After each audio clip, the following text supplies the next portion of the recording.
Bonjour et bienvenue. Voici notre tour d'horizon économique, géopolitique et boursier.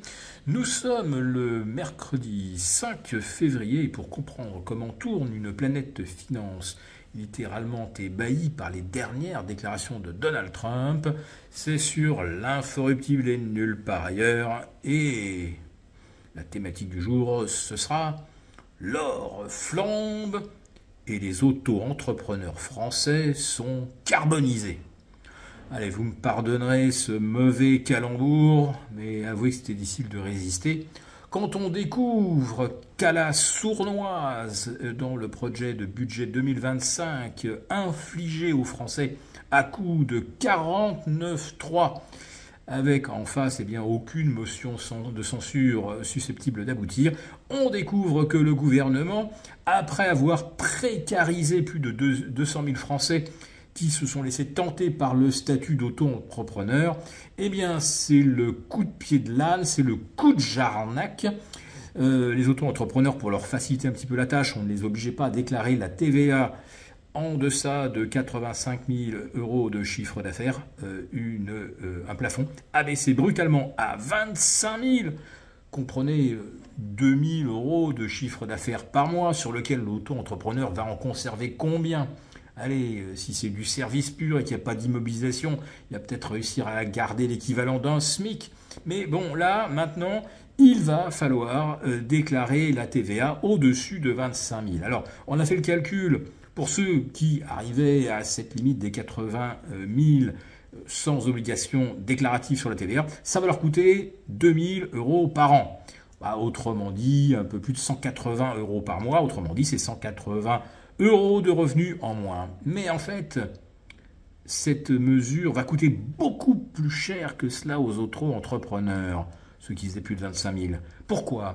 Parce que l'obligation déclarative, ça va être un nouvel enfer administratif, des CERFA, des documents à remplir pour déclarer la TVA, essayer d'en récupérer une partie.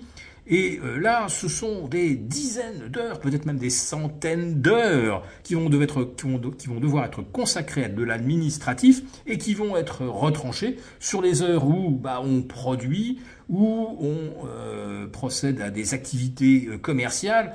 Donc en fait, c'est une double peine pour les auto-entrepreneurs qui, rappelons-le, pour beaucoup sont d'anciens chômeurs arrivés en fin de droit. Voilà, on leur tape dessus. Ils n'ont vraiment pas de chance. Bon, si on voulait vraiment décourager l'entrepreneuriat en France, on ne s'y prendrait pas autrement. Allez, maintenant je passe au volet l'or qui bat des records, l'or qui flambe, qui passe les 2810-2815. Ça, c'était quelque part un possible double top par rapport au 30 octobre dernier, on était monté à 2790. Là, aujourd'hui, ça explose à 2875 euros sur le cash. Le futur, lui, le futur avril, a franchi la barre des 2900. Donc, ça y est, l'or a pulvériser les dernières barrières et pourrait s'envoler assez rapidement jusque vers 3050. L'objectif le plus modeste, peu ambitieux, de Goldman Sachs. D'autres pensent que l'or va aller plutôt directement à 3150 ou 3200. Quant à l'argent, lui, il franchit le cap des 32 $ l'once. Alors évidemment, on est loin des sommets de l'automne dernier, 35 $, mais on passe également une grosse résistance, donc ça devrait accélérer, fuser à la hausse. Alors si l'or flambe, il y a forcément des raisons à cela, et des raisons que tous ceux qui observent les États-Unis aujourd'hui comprennent aisément. 1. Il y a le déficit de 36 600 milliards de dollars et qui gonfle à un rythme incroyable, stratosphérique de 300 milliards par mois depuis un peu plus d'un an, c'est-à-dire la dernière année de mandat de Joe Biden. Là, les démocrates se sont complètement lâchés pour essayer d'avoir, les indices de performance économique les plus flatteurs. Donc, on a énormément acheté la croissance à crédit, 3 $ imprimés pour 1 $ de PIB. C'est évidemment intenable.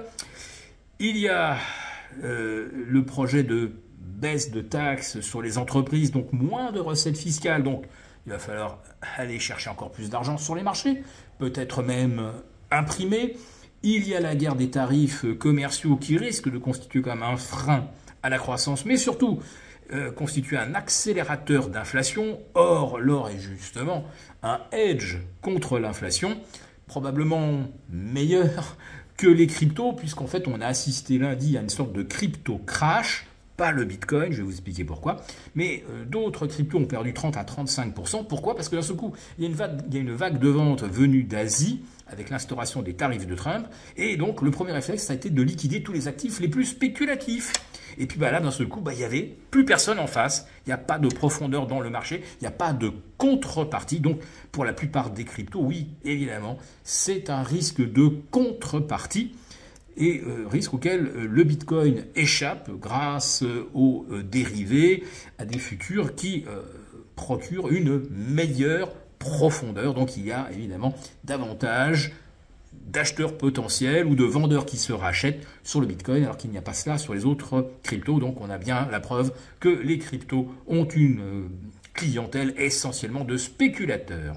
Mais je vous parlais également dans l'introduction de ces déclarations de Trump qui ébahissent, et quand je dis ébahir, c'est vraiment pour employer un terme soft, avec son projet de prendre le contrôle de la bande de Gaza, de transformer cela en une espèce de Riviera, un Miami bis, je ne sais pas, Mar-a-Lago, Mar-a-Gazzo, je ne sais pas ce qu'il envisage. Néanmoins, les Chinois doivent suivre cela de près, parce que si les États-Unis peuvent mettre la main à s'emparer de la bande de Gaza, pourquoi les Chinois ne pourraient-ils pas à nouveau redevenir maîtres chez eux à Taïwan, une entorse au droit international aux conséquences absolument incalculables.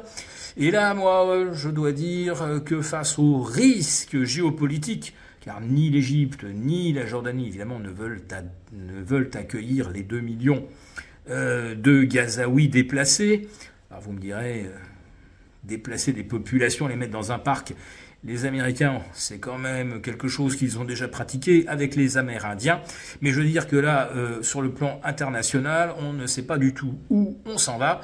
Donc détenir un peu plus d'or, pourquoi pas? Pour vous remercier de votre fidélité, vous pouvez télécharger gratuitement, en suivant le lien ci-dessous, un guide complet sur l'achat d'or physique qui représente un investissement de choix en période économique incertaine et surtout d'inflation. Merci et à bientôt. Merci beaucoup d'avoir regardé cette vidéo.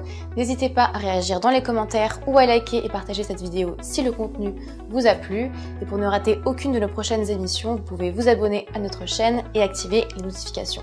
Et pour plus de contenu, n'oubliez pas que le dernier rapport rédigé par nos experts est accessible en cliquant sur le lien de description. On se retrouve tout de suite dans les commentaires et je vous dis à très bientôt pour une prochaine vidéo.